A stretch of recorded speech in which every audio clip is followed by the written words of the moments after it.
The first complete dinosaur skeleton ever identified has finally been studied in detail and found its place in the dinosaur family tree. The skeleton of this dinosaur, called Scelidosaurus, was collected more than 160 years ago, on West Dorset's Jurassic coast. This remarkable specimen was sent to Richard Owen at the British Museum, the man who invented the word dinosaur. He published 2 short papers on its anatomy, but many details were left unrecorded.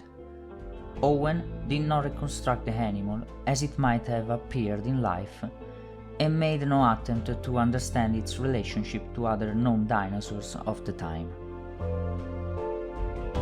Over the past 3 years, Dr. David Norman from Cambridge's Department of Earth Sciences has been working to finish the job which Owen started, preparing a detailed description and biological analysis of the skeleton of Scelidosaurus, the original of which is stored at the Natural History Museum in London.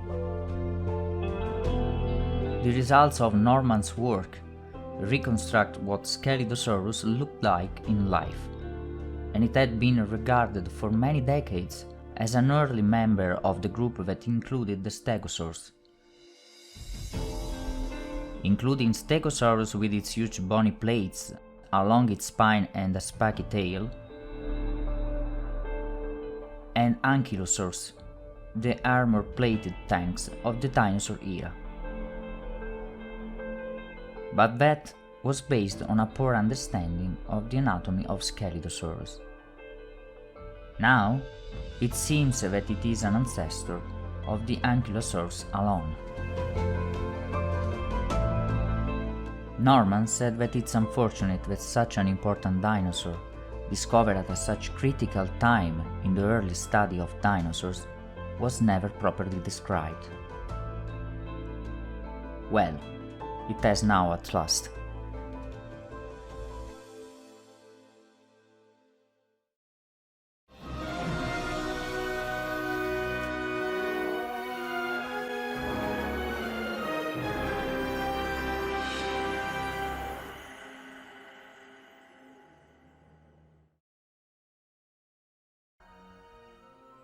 Generally, trilobites maintain high diversity levels throughout the Cambrian and Ordovician periods, before entering a drawn-out decline in the Devonian, culminating in the final extinction of the last few survivors at the end of the Permian period.